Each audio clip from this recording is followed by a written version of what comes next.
Hello, everyone. Let's get started. Good evening, and welcome to our French Touch Dreaming session. So I'm Fatiha ZELMAT. I'm a solution architect, and I'm a CEO of Onidex. I have more than 10 years experiences in the customer relationship with a few years in the Salesforce. And I'm here to present to you the best of omnichannel experience with my partner in crime, Lamine. Hello everyone, nice to meet you, Lamine, CEO of Onidex. I had the chance to work on several projects that include Salesforce and Omnichannel, and I hope that I will be able to give you some insights and feedbacks about how to build a successful strategy. Let's get started with context. First of all, when you think about omnichannel, what comes in your mind? Generally, we think about WhatsApp, SMS, Viber, Instagram, Facebook, but it's more than that.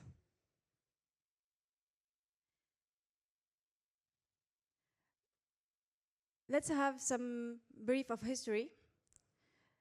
Historically, call centers started in the US in the 1960s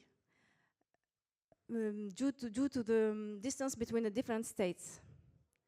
And in France, the call centers was principally in the mail order sales and the customer relationship and customer services. From 20, this activity spread to the all economic sectors, and the internet is entering the new era.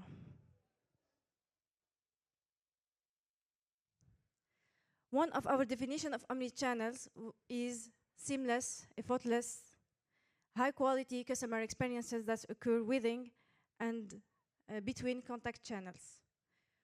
Most of our customers are really confused about two of concepts, multi-channels or omnichannels. That's pretty simple.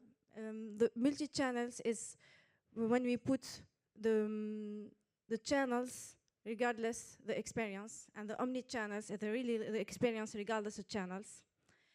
And we have generally we have two use cases of omnichannels: customer relationship and customer care, or marketing. Most of our customers ask for us to put omnichannel in the customer care use cases, and the others on omnichannels marketing. The customer care is when the brand put a strategy to respond to the customer and to give the customer the right experience and the same experience across the channels and the touch points. And on the omnichannel marketing, when the brand try to engage the customer in the brand. So I don't know if do you ever ask yourself how many notifications do you have in your smartphone?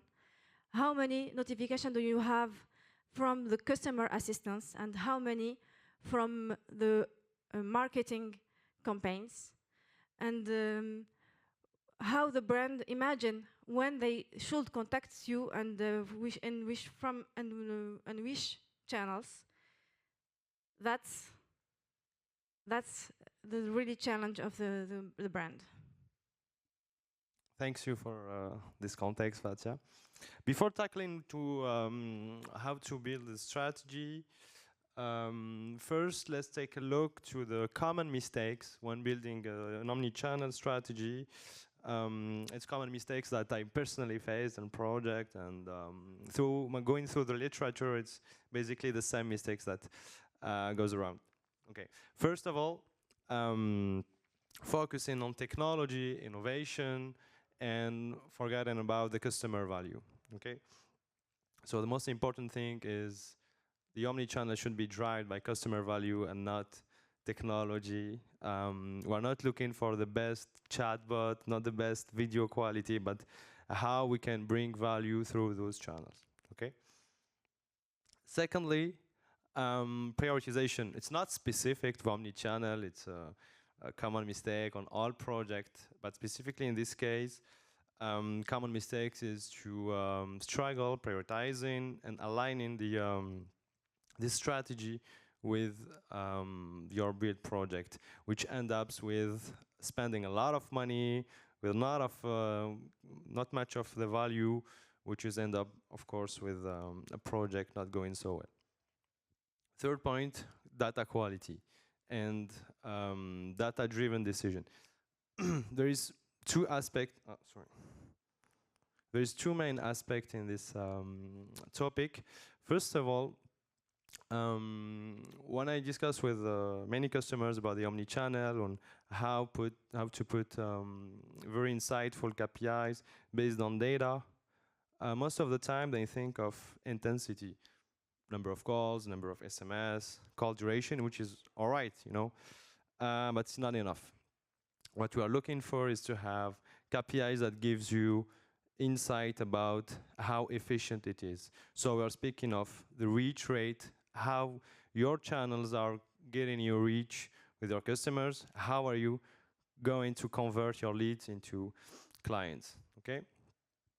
And the last point, Fatiha introduced it, most of the time we mix multi-channel and omni-channel.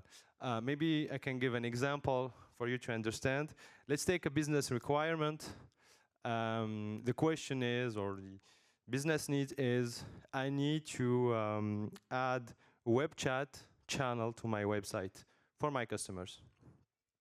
So as you may have guessed, this one is basically a multi-channel, and it is not what we want to build here. The idea, if I try to reword that with an omni-channel philosophy, I'm going to say, okay, how can I help my customer when he's struggling to find the right product? How can I trigger this so the right agent can give him the right insights? It could be done with web chat, WhatsApp, whatever. But the idea here is to identify what touch point the customer is struggling with and how can I bring value at this right moment. Okay, now that you know all the common mistakes, how can we build the omnichannel strategy?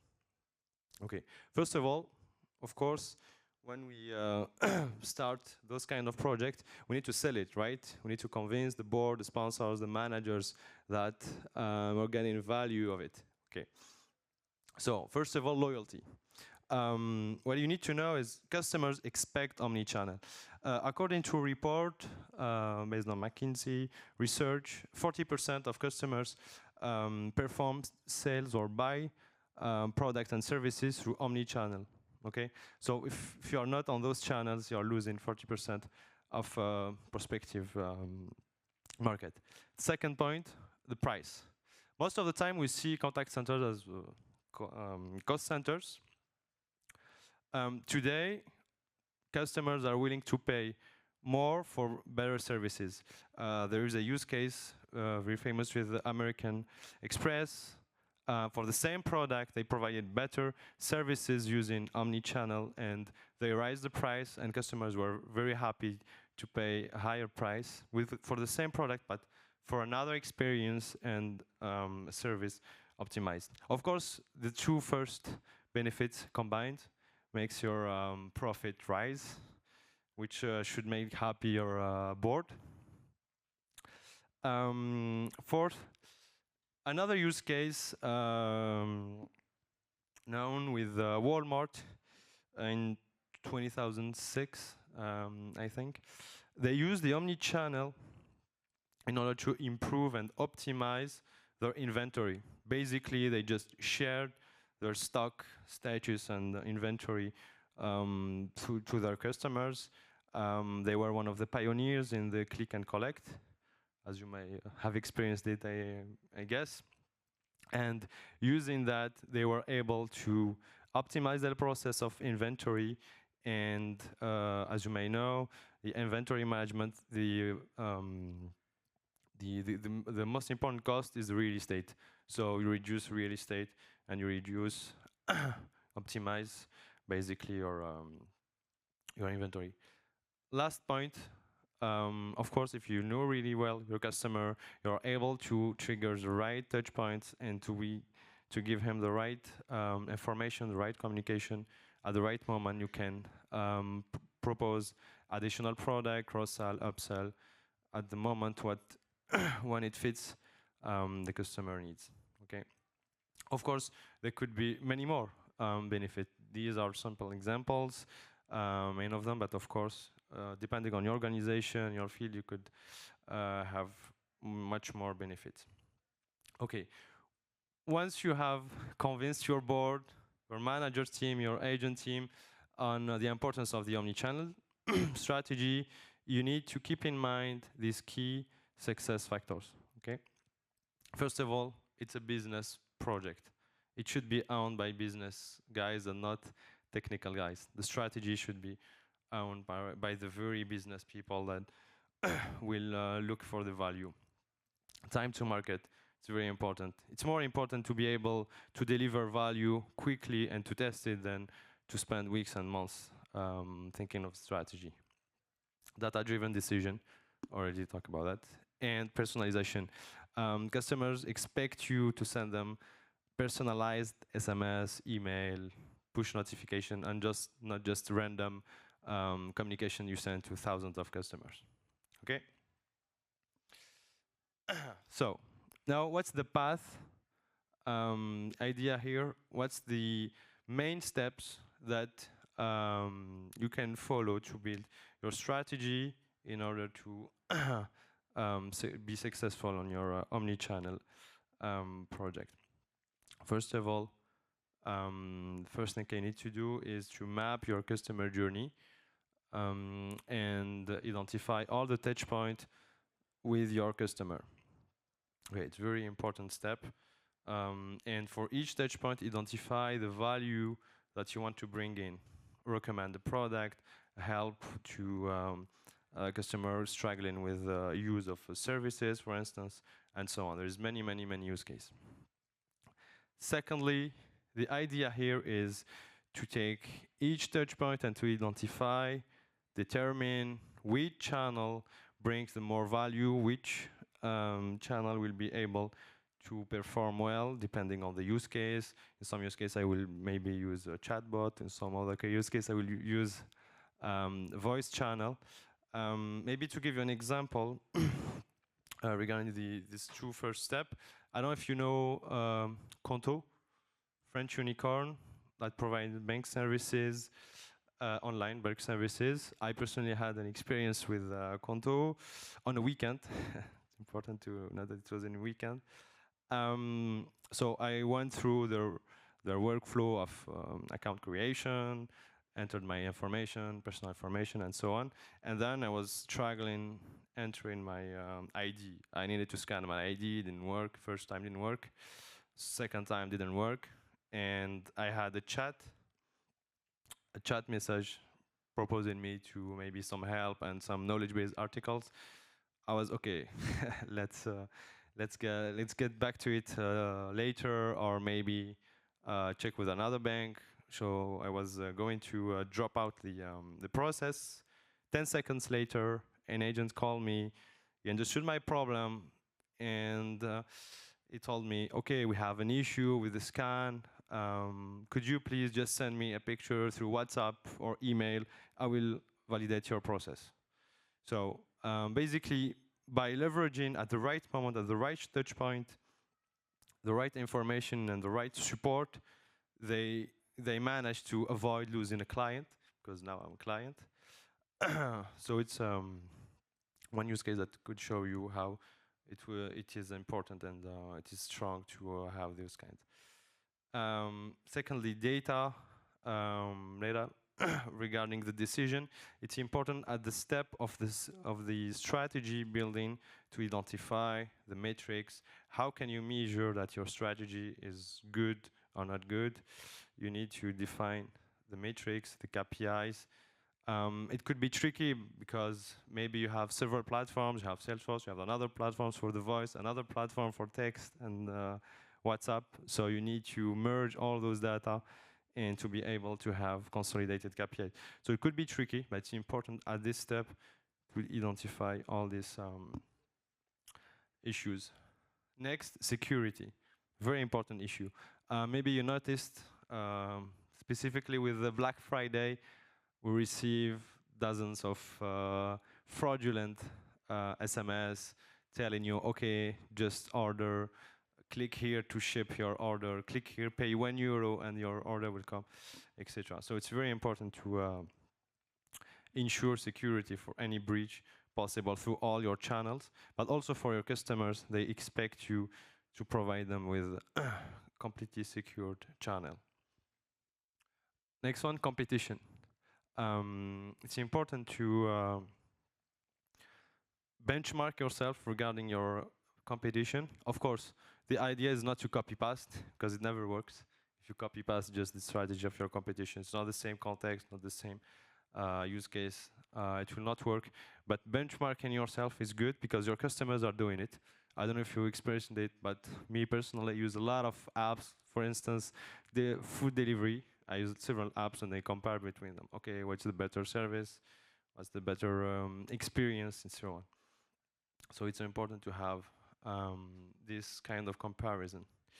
And the last one, the very important one, the time to market. I experienced several times in project weeks and months of, brainstorming about the strategy, thinking it through, etc. It doesn't work because while you're thinking, your competition is launching new services, new product they are testing, and they are learning faster. So what we recommend is to be very agile, lean, and it's more important to test what you are defining as a strategy than to think it through. The last step building your strategy, it's the regulation. Okay, it's very important to be up to date in the regulation. As you may know, the telecommunication is an area very regulated, specifically in France. Going to give maybe a few information here in France because there is a big change next year. We have l'ARCEP, which is the French regulation of telecommunication. They made a major decision that will have an impact. Basically, they reviewed and defined a new strategy of phone number plan. So basically, two things are going to change. First thing, they defined a new plan number range plan for business for market player based on technical platforms. So basically, everyone using any omnichannel solution, they will need to move to the new range, which is O9. Okay. And the second point, of course, the existing range O6 and O7 will be dedicated for the interpersonal services communications. These changes might have an impact on the reach, the conversion. Today we don't have sufficient feedbacks because it's new regulation. It will be applied next year. So I think it's very important to have this in mind.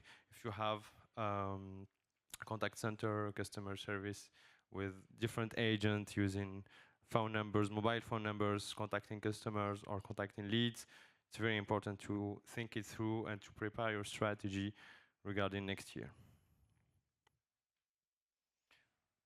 Now that you have all the tools, what's your omnichannel strategy? Thank you, everyone. If you have any questions.